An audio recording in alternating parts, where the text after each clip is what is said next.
সব খবর কম সময় সব খবর একসাথে জানিয়ে দেব। আপনাদের সাথে আছি আমি নুসরাত বৃষ্টি। এবং দর্শক, আপনারা অবশ্যই ঘরে কিংবা বাইরে যেখানেই থাকুন না কেন কিছুক্ষণ পর পরে হ্যান্ড স্যানিটাইজার দিয়ে আপনাদের হাত জীবাণুমুক্ত করে নেবেন।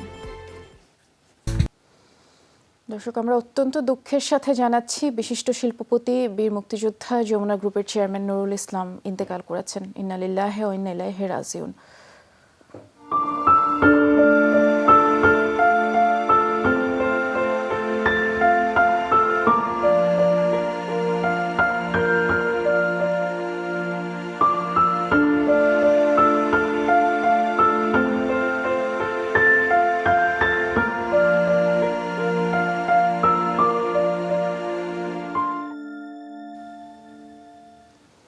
সমাপ্তি ঘটল বাংলাদেশের ব্যবসা জগতের এক বর্ণিল অধ্যায়ের। আবারও দুঃখের সাথে আপনাদেরকে জানাচ্ছি আমাদের বিশিষ্ট শিল্পপতি যমুনা গ্রুপের চেয়ারম্যান নুরুল ইসলাম ইন্তেকাল করেছেন। মৃত্যুকালে তার বয়স হয়েছিল ৭৪ বছর। গেল ১৪ জুন রাজধানী এভারকেয়ার হাসপাতালে তিনি ভর্তি হন।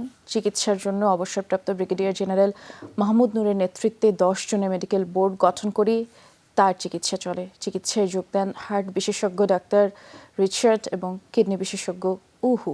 ছিলেন ৪ জন চীনা বিশেষজ্ঞ চিকিৎসক। তবে শেষ পর্যন্ত সব চেষ্টা ব্যর্থ করে নুরুল ইসলাম পাড়ি জমালেন পরপারে। তার বিদেহী আত্মার মাগফিরাত কামনা করে দোয়া চেয়েছেন পরিবারের সদস্যরা। ১৯৪৬ সালের ৩ মে ঢাকার দুহারে জন্মগ্রহণ করেন শিল্প খাতের এই অপ্রতিরোধ উদ্যোক্তা। ৭১-এ দেশমাতৃকাকে রক্ষায় অস্ত্র হাতে ঝাঁপিয়ে পড়েন মুক্তিযুদ্ধে। কর্মজীবনে অত্যন্ত সফল নুরুল ইসলামের স্বপ্ন ছিল মানুষের কর্মসংস্থান সৃষ্টি করা। আর তারই পরিপ্রেক্ষিতে যমুনা গ্রুপের আওতায় একে একে গড়ে তোলেন Jamuna spinning, Jamuna electronics, Pegasus লেদারের মতো অন্তত ৪১টি শিল্প প্রতিষ্ঠান। তার প্রতিষ্ঠিত দৈনিক যুগান্তর আর যমুনা টেলিভিশন মিডিয়া জগতের সফলতার স্বাক্ষর রেখেছে শুরু থেকে। ব্যক্তিজীবনে এক ছেলে এবং ৩ কন্যার জনক তিনি। তার স্ত্রী অ্যাডভোকেট সালমা ইসলাম সাবেক প্রতিমন্ত্রী এবং বর্তমানে সংরক্ষিত আসনের সংসদ সদস্য।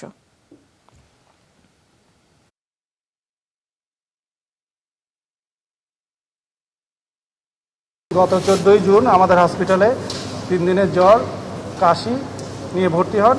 তারপরে ওনার করোনা ধরা পড়ে এবং সাথে তার ছিল ডায়াবেটিস, হাইপারটেনশন, কিডনি ডিজিজ ছিল। এবং ২২শে জুন আমরা ওনাকে শরীর খারাপ করায়, স্যাচুরেশন ফল করে এবং তার শ্বাসকষ্ট শুরু হয়। তখন আমরা তাকে করোনা আইসিইউতে নিয়ে যাই এবং ওখানে তার চিকিৎসা হয়।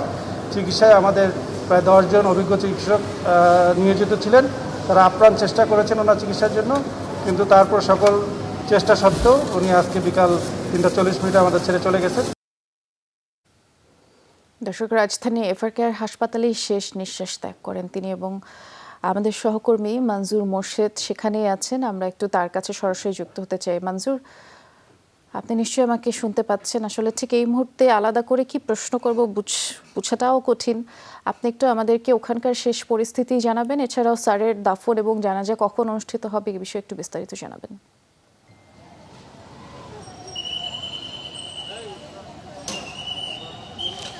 বৃষ্টি একজন সফল উদ্যোক্তা, একজন অনুকরণীয় উদ্যোক্তা, তার জীবন অবসান ঘটল। বাংলাদেশের যে শিল্প জগৎ, সেই শিল্প জগতে একটি অনন্য উদাহরণ যিনি সৃষ্টি করেছিলেন, শিল্প প্রতিষ্ঠান শুরু করা, তৈরি করা, একে বর্ধিত কলেবরের সামনে নিয়ে যাওয়া, তার জীবন অবসান ঘটল। একজন বীর মুক্তিযোদ্ধা, তিনি পরপারে চলে গেলেন। নুরুল ইসলাম ১৯৭০ সালে যে ব্যবসা শুরু করেছিলেন যমুনা গ্রুপের, সেটা কিন্তু কালে কালে আজ ৪১টির প্রতিষ্ঠানে দাঁড়িয়েছে। প্রায় ৫০,০০০ মানুষ কিন্তু তার এই পরিবারে রয়েছে। আজকে তার স্বজনরা কাঁদছে, সঙ্গে কিন্তু এই ৫০,০০০ মানুষও কাঁদছে। তো সেই তিনি চলে গেলেন। তিনি কিন্তু একদিক দিয়ে করোনা বিজয়ী, তিনি কিন্তু করোনা নেগেটিভ হয়েছিলেন, কিন্তু তার অন্যান্য যেসব শারীরিক সমস্যা ছিল সেগুলোর কাছে আর পেরে উঠলেন না। আজীবন বিজয়ী ছিলেন। এই শেষ বেলাতেও তিনি কিন্তু একটা বিজয় অন্তত ছিনিয়ে নিয়ে এসেছেন, করোনার বিরুদ্ধে জিতেছেন। করোনার নেগেটিভ তিনি হয়েছিলেন। তো তার নামাজে জানাজা, দাফন, সেটি কিন্তু হবে আগামীকাল। তার প্রিয় ব্যবসা প্রতিষ্ঠান, বাংলাদেশের মানুষ সবাই যেটাকে চেনে, বাংলাদেশের মানুষ জানে যে দক্ষিণ এশিয়ার সর্ববৃহৎ যে shopping mall Jamuna future park, সেখানে সীমিত পরিসরে করোনার মধ্যে, এবং তারপরে এই বীর মুক্তিযোদ্ধাকে দাফন করা হবে বনানী কবরস্থানে। এবং তার আত্মার মাগফিরাত কামনা করে পুরো পরিবার কিন্তু আজকে কাঁদছে। বৃষ্টি। মঞ্জুর, আমাদেরকে শেষ মুহূর্তের খবর জানানোর জন্য আপনাকে ধন্যবাদ।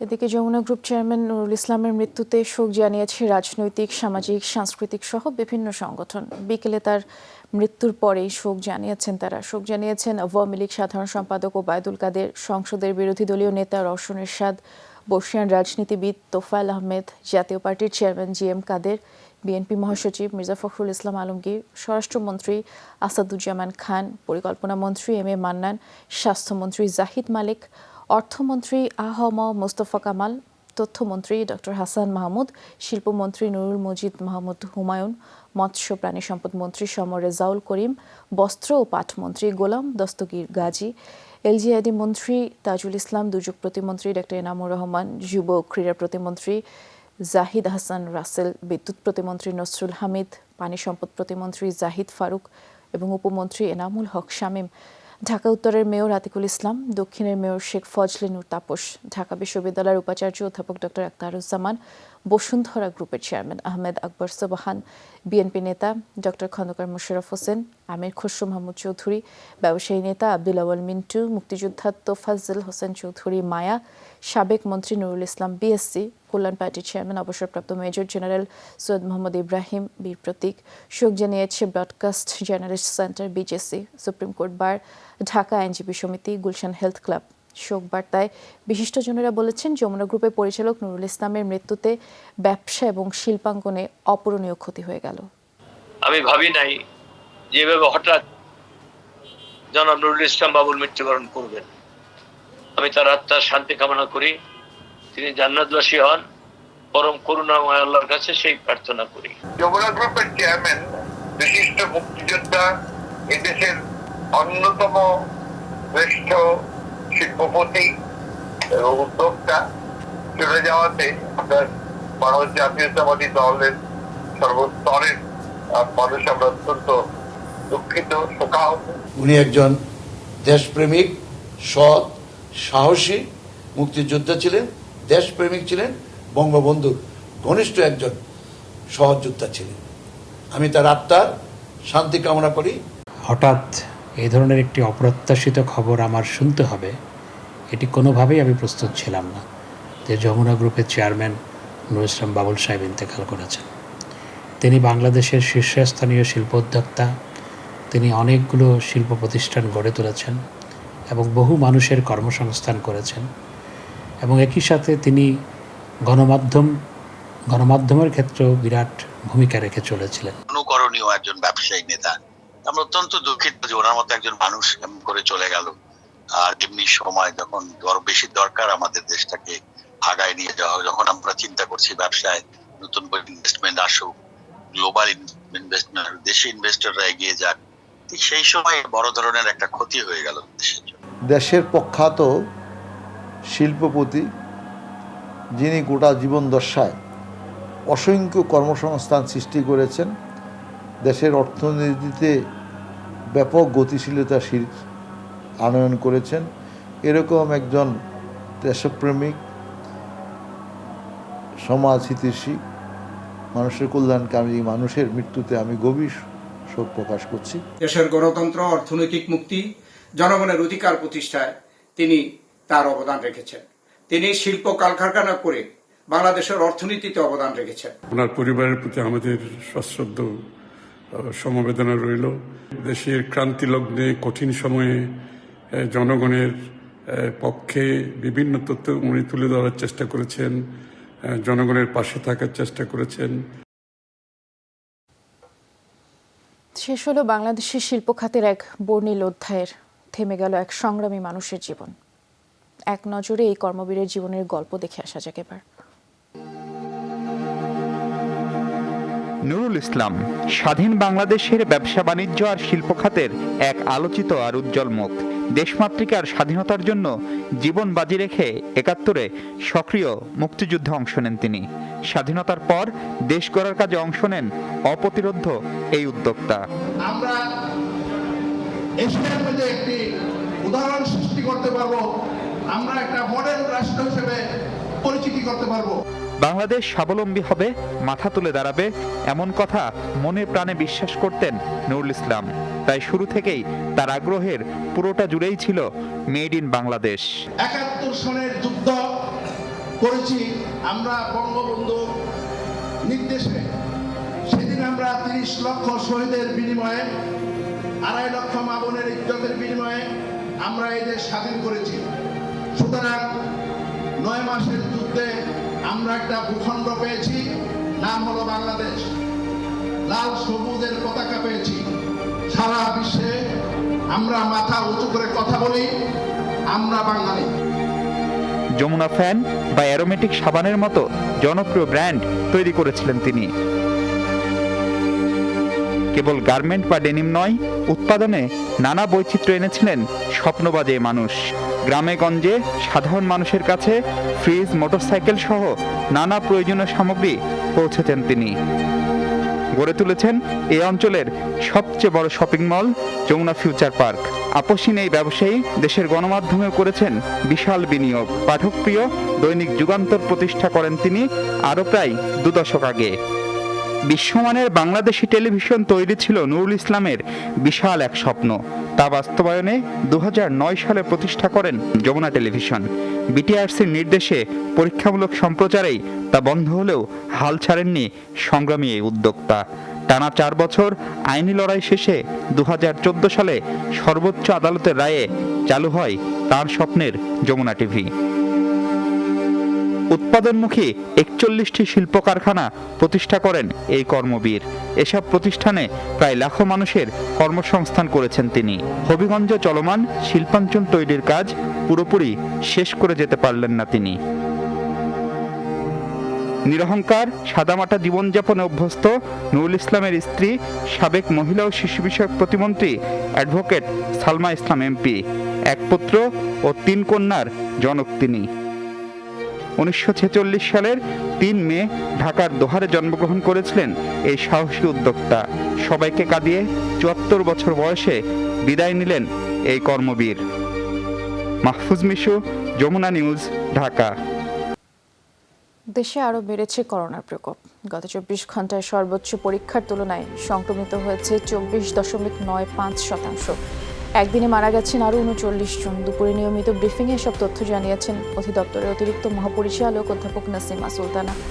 জানিয়েছেন 24 ঘন্টায় নমুনা পরীক্ষা করা হয়েছে 12,423 জনের। নতুন করে আক্রান্ত হয়েছে 3,099 জন। 39 জনের মৃত্যুসহ মোট মৃত্যুর সংখ্যা 2,399। 24 ঘন্টায় সুস্থ হয়েছেন 4,703 জন। মানুষের মধ্যে আতঙ্ক কমেছে উল্লেখ করে ব্রিফিংয়ে জানানো হয়েছে কমেছে নমুনা সংগ্রহ এবং পরীক্ষার সংখ্যা। পাশাপাশি করোনা প্রতিরোধে সবাইকে আরও সচেতন থাকারও আহ্বান জানানো হয়। শনাক্ত হয়েছে 3,099 জন। এ পর্যন্ত শনাক্ত 1,86,894 জন। 24 ঘন্টায় শনাক্তের হার 24.95%। মন্ত্রণালয় কর্তৃক নির্ধারিত একটি ফি ধার্য করা হয়েছে পরীক্ষা করার জন্য, সেই কারণে কিছুটা কমতে পারে। মানুষ অনেকটা রিল্যাক্টেন্ট বলা যায়, তারা রিল্যাক্টেন্ট হয়েছে এবং পরীক্ষা করার বিষয়ে আগ্রহ কম দেখাচ্ছে।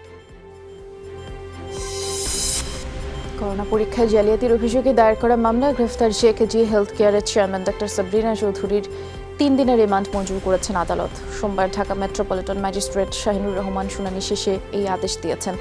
রাষ্ট্রপক্ষের আইনজীবী বলেছেন, তাকে জিজ্ঞাসাবাদ করলে জালিয়াতির সাথে আর কে কে জড়িত আছে তা জানা যাবে। সে ওই প্রতিষ্ঠানের চেয়ারম্যান এবং ওই জাল সার্টিফিকেটের সাথে জড়িত আছে মর্মে, এবং কারা এই জাল সার্টিফিকেটের সাথে আরও কারা জড়িত আছে সেই মর্মে যাচাই বাছাই করার জন্য এবং তাদের নাম ঠিকানা যাচাই করার জন্য রিমান্ডের আবেদন করে। আদালত সন্তুষ্ট 3 দিন রিমান্ড মঞ্জুর করে। রিজেন্ট হাসপাতাল কর্তৃপক্ষের সাথে চুক্তি নিয়ে স্বাস্থ্য অধিদপ্তরের মহাপরিচালকের কাছে মন্ত্রণালয় চাওয়া ব্যাখ্যা 3 দিনের মধ্যেই দেবেন বলে জানিয়েছেন আবুল কালাম আজাদ। দুপুরে যমুনা টেলিভিশনকে তিনি জানিয়েছেন, মন্ত্রণালয় ব্যাখ্যা চেয়ে যে চিঠি পাঠিয়েছেন তা তিনি পেয়েছেন। গতকাল বিকেলে স্বাস্থ্যসেবা বিভাগ থেকে অধিদপ্তরের মহাপরিচালক আবুল কালাম আজাদের কাছে ব্যাখ্যা চেয়ে চিঠি পাঠানো হয়। এতে রিজেন্ট হাসপাতালের সাথে চুক্তির পূর্বে কি কি বিষয় বিবেচনা করা হয়েছিল তাও জানতে চেয়েছে মন্ত্রণালয়।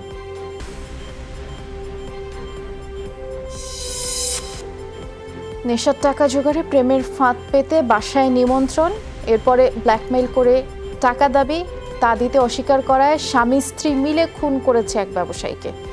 এমন চাঞ্চল্যকর ঘটনা ঘটেছে রাজধানীর ভাটারা এলাকায়। এই ঘটনায় ওই স্বামী স্ত্রী সহ 3 জনকে আটকের পরেই খুনের লোমহর্ষক সেই কাহিনী বেরিয়ে এসেছে।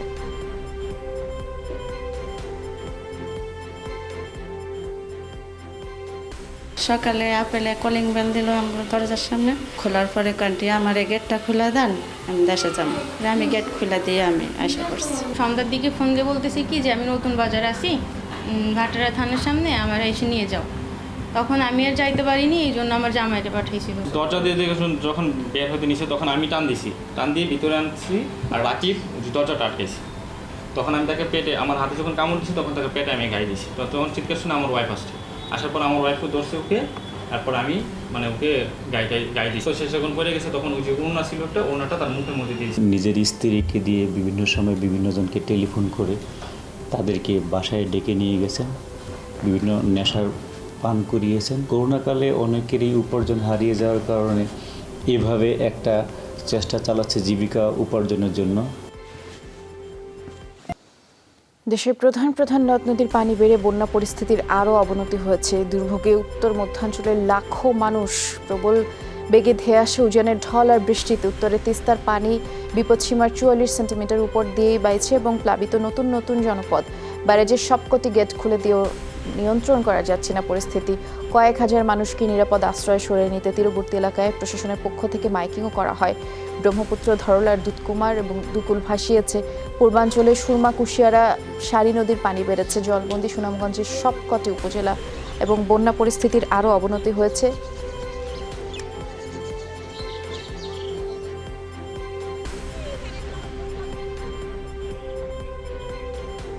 গতকালকে থেকে পানি খুব বেশি পরিমাণে বাড়তেছে। কয়দিন আগে আবার বন্যা হয়ে গেল, এখন মনে করেন যে আবার বন্যা আসতেছে, প্রায় 1 হাতের বেশি পানি বাড়ছে। পানি উঠপা থাকা অসুবিধে, গরু বাছুর পালা অসুবিধে, আন্দাবাড়ি খাওয়া দাওয়া অসুবিধে। আর ঘরে গিয়ে বসে থাকি, ঘরের মধ্যে পানি আছে, মাথায় পাতি আসলাম। করোনার প্রকোপ সামাল দিতে না দিতেই দ্বিতীয় দফায় বন্যা হানা দিয়েছে দেশে এবং সুনামগঞ্জের পরিস্থিতি জানবো আমরা। দেখতে পাচ্ছি সহকর্মী মাইদুল ইসলাম রাসেল আমাদের সাথে যুক্ত হয়েছেন। রাসেল, বন্যা পরিস্থিতি তো জানাবেন, কারণ বৃষ্টি চলছে আর এতে করে তো নতুন নতুন এলাকাও প্লাবিত হওয়ার খবর আমরা জেনেছি। কি অবস্থা সেখানকার?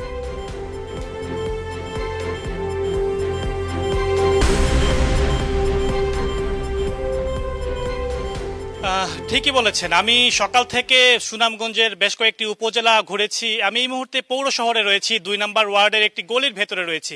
আপনি এখানে দেখতে পারবেন আমার পেছনে যে জায়গাটি দেখা যাচ্ছে, এটি পৌর শহরের একটি আবাসিক এলাকার রাস্তা। এখানে কিন্তু অনেকগুলো বাড়ি আসলে পানিবন্দী হয়ে রয়েছেন। বেশ কিছু বাড়িতে আবার পানি ঢুকে পড়েছে, তারা বেশ কয়েকদিন থেকে সেই পানির মধ্যেই জীবনযাপন করছেন। আমরা একটু ভেতরে যেতে চেয়েছিলাম কিন্তু আসলে যেতে পারিনি, সেখানে তারা নিষেধ করেছেন কিছু গর্ত থাকার কারণে। অপরদিকে ডান পাশে যে 2টি ঘর রয়েছে, সেখানে বিশেষ করে কর্মজীবী যারা, তারা আসলে এই এলাকাটি থাকেন, তারা আসলে অনেকটাই বিপাকে পড়ে গিয়েছেন। একটু তথ্য জানাতে চাই, সুনামগঞ্জ জেলার সাথে বিশম্বরপুর উপজেলা, তাহিরপুর উপজেলা, জামালগঞ্জ এবং ধর্মপাশার একটি রাস্তা ছিল তাহিরপুর হয়ে, সেই সড়কটিও পুরোপুরি বিচ্ছিন্ন হয়ে গিয়েছে। আরেকটি তথ্য জানাতে চাই, সাধারণ মানুষ যেরকম পানিবন্দী হয়েছেন, লক্ষ লক্ষ মানুষ, অপরদিকে হাজার হাজার পরিবার কিন্তু পানিবন্দী বন্যা আক্রান্ত হয়েছেন। তাদের জন্য প্রশাসনের পক্ষ থেকে ইতিমধ্যে 8 লক্ষ টাকা নগদ দেওয়া হয়েছে। উপজেলা সহ জেলা শহরে সেগুলো বিতরণ করা হচ্ছে। অপরদিকে 400 মেট্রিক টন চাল বরাদ্দ করা হয়েছে সবগুলো উপজেলার জন্য, সেগুলো বিতরণ করা হচ্ছে। পৌরসভার পক্ষ থেকে 29টি আশ্রয় কেন্দ্র খোলা হয়েছে। সারা জেলাতেও কয়েক শতাধিক আশ্রয় কেন্দ্র করা হয়েছে। সেগুলোতে শুকনো খাবার রান্না করে খিচুড়ি দেওয়া হচ্ছে, কিন্তু সেগুলোও পর্যাপ্ত নয়। যারা বন্যা আক্রান্ত রয়েছেন তারা বলছেন, বিশেষ করে যারা বাড়িতে রয়েছেন তারা সেই অভিযোগগুলো করছেন। আপনি এখন দেখতে পাচ্ছেন এই ঘরের অনেকটাই কিন্তু বেশ কয়েক ফুট পানি উঠে গেছে। এরকম পরিস্থিতি পৌর শহরের বেশ অনেকগুলো এলাকাতে আমরা দেখতে পেয়েছি, কিন্তু করোনা প্রকোপের কারণে এবং নিরাপত্তাজনিত কারণে আমরা অনেকগুলো জায়গায় ঢুকতে পারিনি। বৃষ্টি এই ছিল এখানকার পরিস্থিতি, আসলে বন্যা পরিস্থিতির খবর। ধন্যবাদ, সাবধানে থাকবেন রাসেল। দর্শক, সব খবর এ পর্যায়ে একটা বিরতিতে যাচ্ছি, তবে আপনারা অবশ্যই নিরাপদে থাকবেন এবং যেখানেই থাকুন না কেন কিছুক্ষণ পর পরে হ্যান্ড স্যানিটাইজার দিয়ে আপনাদের হাত জীবাণুমুক্ত করে নেবেন। ফিরছি একটু পর।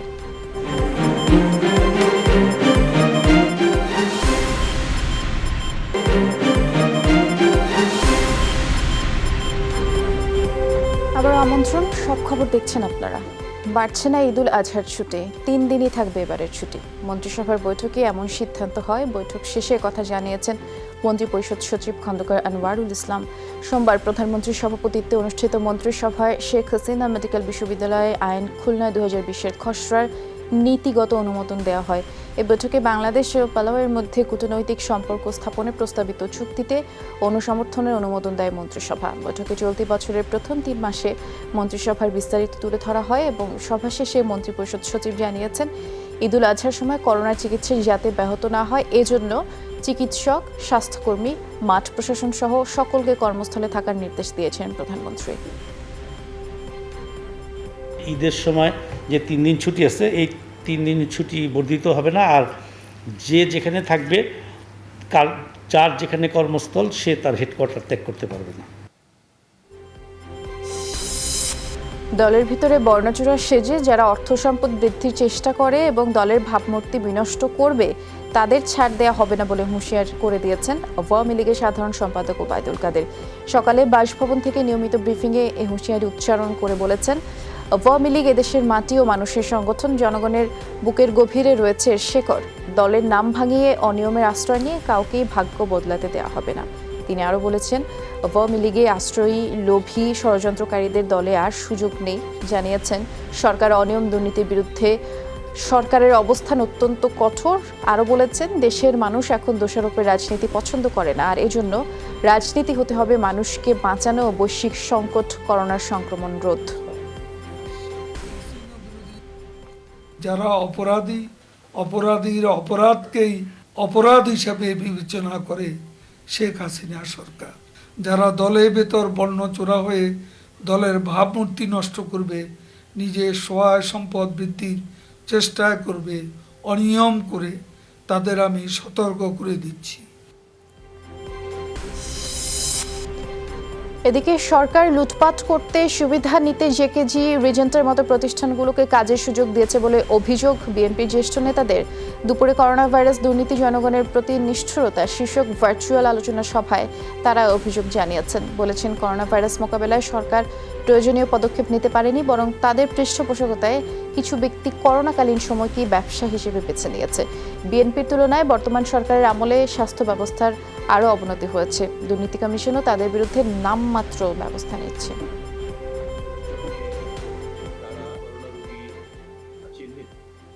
শাহেদ করিম এই 3 মাসের মধ্যে 3-3.5 কোটি টাকা তিনি রোজগার করেছেন।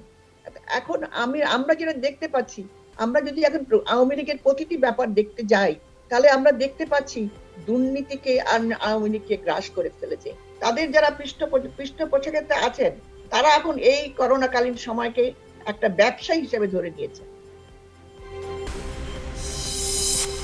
কুয়েত ফেরত 96 বাংলাদেশিকে 14 দিনের কোয়ারেন্টাইন শেষে ছাড়পত্র দেওয়া হয়েছে। সকালে আশকোনা হজ ক্যাম্প থেকেই তাদের ছাড়পত্র দেওয়া হয়। সময় camp commander major Mostafa Kamal জানিয়েছেন, হয়রানি এড়াতেই তাদের একটি করোনা নেগেটিভ সনদ দেওয়া হয়। তিনি আরও জানিয়েছেন, ছাড়পত্র পাওয়া সবাই গত 29 জুন আশকোনায় কোয়ারেন্টাইনে আসেন। গত 10 জুলাই ইতালি ফেরত 141 জনকে আরও 11 দিন প্রাতিষ্ঠানিক কোয়ারেন্টাইনে থাকতে হবে। তাদের কারো মধ্যে করোনার উপসর্গ দেখা যায়নি। কোনো উপসর্গ দেখা দিলে করোনা পরীক্ষা করা হবে। এছাড়া কারো শারীরিক অবস্থা খারাপ হলে তাকে ডেডিকেটেড হাসপাতালেও ভর্তি করা হবে। সার্টিফিকেট দেওয়া হয়েছে, আমরা সম্পূর্ণভাবে সুস্থভাবে বের হয়ে যেতে পারছি। সার্টিফিকেটে যেন আমাকে হয়রানি না করে তার জন্য। তারা যে আমাদের আপ্যায়ন করছে, তাদের ঋণ শোধ করার মতো না। ভালো 14 দিন থাকার পরে এখন আমাদের পাসপোর্টটা দিয়ে দিয়েছে, আমাদের একটা সার্টিফিকেট দিয়েছে। আজকে যারা যাচ্ছেন, গত 29শে জুন তারা এসেছিলেন। 14 দিন ওনারা এখানে প্রাতিষ্ঠানিক কোয়ারেন্টাইন সম্পন্ন করেছেন। ইতালি থেকে গত 10ই জুলাই আপনারা জানেন 141 জন এসছেন। কেউ যদি কোনো ধরনের সিমটম শো করেন, তৎক্ষণাৎ আমাদের যে 4টি ডেজিগনেটেড হসপিটাল আছে, আমরা তাদেরকে সেখানে নিয়ে যাব টেস্টের জন্য।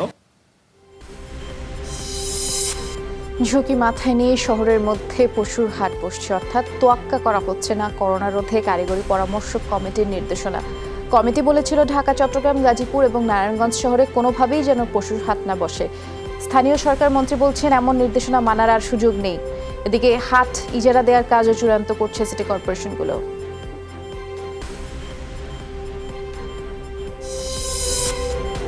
রাজশাহীতে শুরু হয়েছে কুরবানির পশুর হাট। 3 মাস বন্ধের পরে চালু হওয়া সিটি হাটে জনসমাগম থাকলেও বেচাকেনা এখনো জমে ওঠেনি। সেখানে অনেকেই পড়ছেন না মাস্ক, শারীরিক দূরত্ব মানা হচ্ছে না।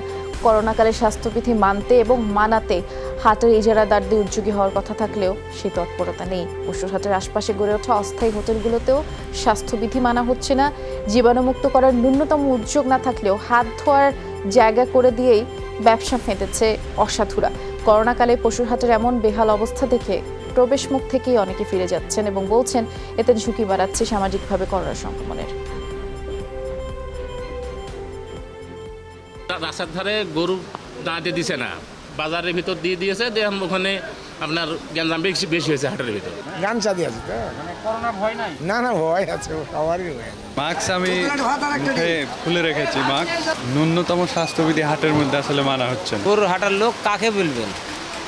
হয়তো এক সময় ব্যবহার করতে, আর এক সময় খুলে রাখছে। আমরা আমাদের পক্ষ থেকে সর্বাত্মক চেষ্টা করে যাচ্ছি সামাজিক দূরত্ব এবং স্বাস্থ্যবিধি মেনে হাট পরিচালনা করার। অনুরোধ করব স্বাস্থ্যবিধি অনুসরণ করে যাতে পশুর হাট পরিচালনা করা হয়। এরপরেও যদি তারা সেটা ব্যত্যয় হয়, আমরা চাই না, তারপরেও যদি প্রয়োজন হয় আমরা হয়তো আইনগত ব্যবস্থা আমরা নেব ইনশাল্লাহ। বাসাবাড়ি বা আবাসিকে কোনো গ্যাস সংযোগ দেবে না সরকার, এমনকি এরকম কোনো পরিকল্পনাও নেই বলে জানিয়েছেন জ্বালানি প্রতিমন্ত্রী নসরুল হামিদ। তবে গ্যাস চুরি এবং অপচয় ঠেকাতে ঢাকায় তিতাসের পাইপলাইন ঢেলে সাজানোর পরিকল্পনা নেওয়া হচ্ছে বলেও তিনি জানিয়েছেন। সংযোগের জন্য কাউকে টাকা পয়সা না দেওয়ার অনুরোধ জানিয়েছে জ্বালানি বিভাগ। পার্লামেন্টে বলেছি, প্রতিমন্ত্রী হিসাবে মাননীয় প্রধানমন্ত্রী বলেছেন যে বাসা বাড়িতে কোনোভাবেতেই আমাদের গ্যাস এক্সটেনশন হচ্ছে না বা সংযোগ হচ্ছে না নতুন করে, এবং আগে যে আমাদের নিয়মটা ছিল আমরা সেটাকেই বল রেখেছি। আপাতত এখনো আমরা কোনো রকম সিদ্ধান্ত নেই নাই যে আমরা গ্যাস কানেকশন এক্সটেনশন করব আবাসিক। আমাদের যেহেতু এখন গ্যাস আসা শুরু হয়েছে, আমি মনে করি যে এখন উত্তম সময় আমাদের সমস্ত লাইনের যত গ্রাহক আছে সকলকে প্রিপেডের মধ্যে নিয়ে আসে।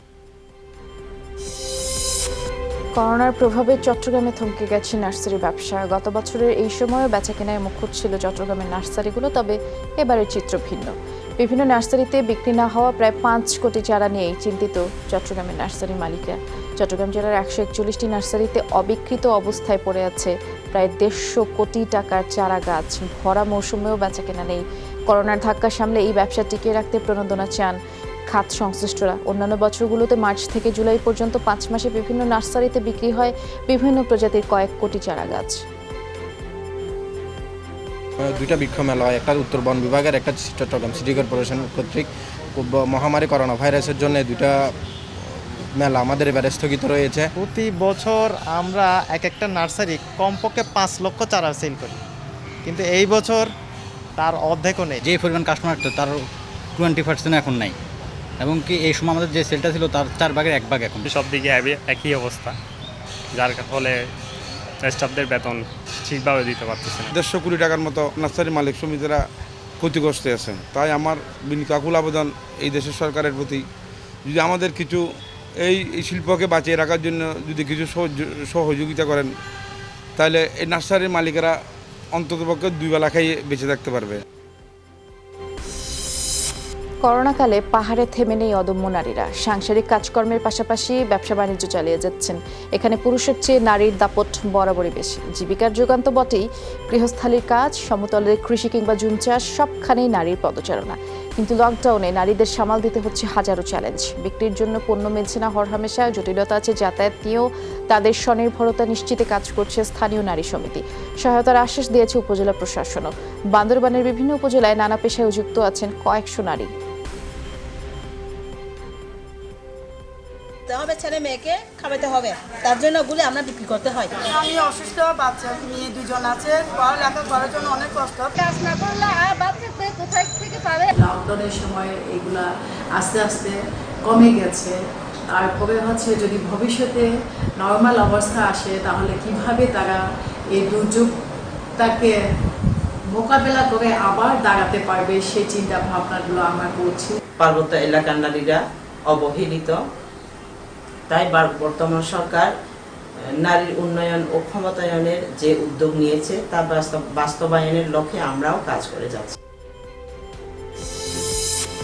সুন্দরবনের আন্ধারমানিক এলাকা থেকে একটি মৃত রয়্যাল বেঙ্গল টাইগার উদ্ধার করেছে বন বিভাগ। তবে বাঘটি কিভাবে মারা গেল তা জানতে ফরেনসিক পরীক্ষা করা হচ্ছে। বন বিভাগের খুলনা বিভাগীয় বন কর্মকর্তা জানিয়েছেন, বাঘটির পায়ে ক্ষত ছিল, তবে এটিকে গুলি করে বা বিষ প্রয়োগে হত্যা করা হয়নি। এ নিয়ে 5 মাসের ব্যবধানে 2টি বাঘের মৃতদেহ উদ্ধার করেছে বন বিভাগ। গত 3 ফেব্রুয়ারি সুন্দরবনের বাগেরহাটের শরণখোলা রেঞ্জের কাছ থেকে আরেকটি বাঘের মৃতদেহ উদ্ধার করা হয়েছিল। সেই বাঘটির এক পা বিচ্ছিন্ন ছিল। গত বছরের আগস্টে আরেকটি বাঘের মৃতদেহ উদ্ধার করা হয়, সেটির গায়েও কোনো আঘাতের চিহ্ন ছিল না। দর্শক, আমরা আবারও একটা বিরতিতে যাচ্ছি, তবে আপনাদেরকে আবারও মনে করিয়ে দিচ্ছি, যেখানেই থাকুন না কেন, ঘরে বা বাইরে, অবশ্যই কিছুক্ষণ পর পরে আপনাদের হাত জীবাণুমুক্ত করে নেবেন হ্যান্ড স্যানিটাইজার দিয়ে। আমরা একটু পরে ফিরে আসছি।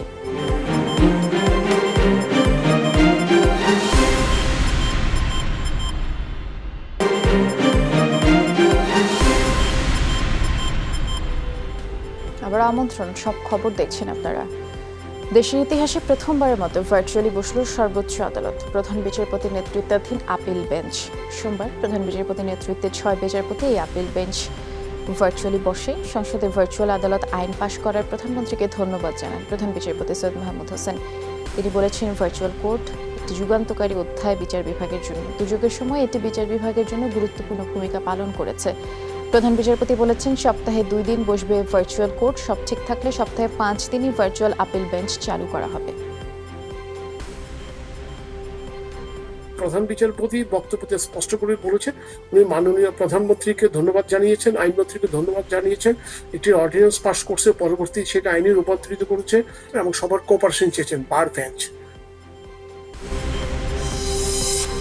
করোনা ভাইরাসে আক্রান্ত হয়ে মারা গেছেন চট্টগ্রাম মেট্রোপলিটন পুলিশের নগর গোয়েন্দা দক্ষিণ বিভাগের উপপুলিশ কমিশনার মোহাম্মদ মিজানুর রহমান।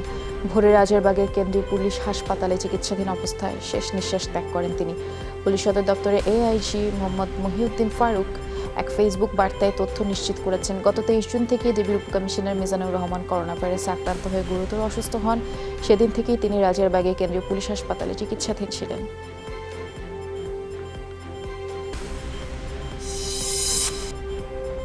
দখলদারকে দখলদার হিসেবে চিহ্নিত করা হয়েছে, সংসদ সদস্য হিসেবে নয়। নদী দখল প্রসঙ্গে এমন মন্তব্য করেছেন নৌ পরিবহন প্রতিমন্ত্রী খালিদ মাহমুদ চৌধুরী। মুজিব শতবর্ষে ঢাকার চারপাশে নদীটির ভূমিতে বৃক্ষরোপণ কর্মসূচির উদ্বোধনী অনুষ্ঠানে কথা বলেছেন প্রতিমন্ত্রী। আরও বলেন, পাওয়ার প্ল্যান্ট যাদেরকে দেয়া হয়েছে তাদের নদী দখল করার জন্যই দেয়া হয় নাই। নদী দখল করে পাওয়ার প্ল্যান্ট করবে এমন কোনো চুক্তিও হয়নি। নদীর চিহ্নিত জায়গা দখল করা বড় ধরনের অপরাধ বলেও জানিয়েছেন প্রতিমন্ত্রী খালিদ মাহমুদ। জানান, শুধু ঢাকার 4 নদী নয়, আদি বুড়িগঙ্গা সহ নদীগুলো ঘিরে বাকি খালগুলো উদ্ধার করে মাস্টার প্ল্যান বাস্তবায়ন করা হবে। ঢাকার ভেতরেও নৌপথে চলাচল করা যাবে বলেও আশাবাদ নৌ প্রতিমন্ত্রীর। দখলদারকে দখলদার হিসাবে চিহ্নিত করেছি সংসদ সদস্য, মন্ত্রী বা আমরা, কিন্তু যে পাওয়ার প্ল্যান্ট যাদেরকে দেওয়া হয়েছে তাদেরকে দখল করার জন্য কাউকে পাওয়ার প্ল্যান্ট দেওয়া হয়নি। জমি দখল করে, নদী দখল করে পাওয়ার প্ল্যান্ট করবে এরকম কোনো কারোর সঙ্গে আমাদের চুক্তি হয়নি। কাজেই যে যেই কাজ করবে তাকে সেই ফল ভোগ করতে হবে। দর্শক, আজকে সব খবর এখানেই শেষ করছি। আপনাদেরকে মনে করিয়ে দিতে চাই, আপনারা অবশ্যই ঘরে কিংবা বাইরে যেখানেই থাকুন না কেন, কিছুক্ষণ পর পরে আপনাদের হাত হ্যান্ড স্যানিটাইজার দিয়ে জীবাণুমুক্ত করে নেবেন। সবাই নিরাপদে থাকবেন।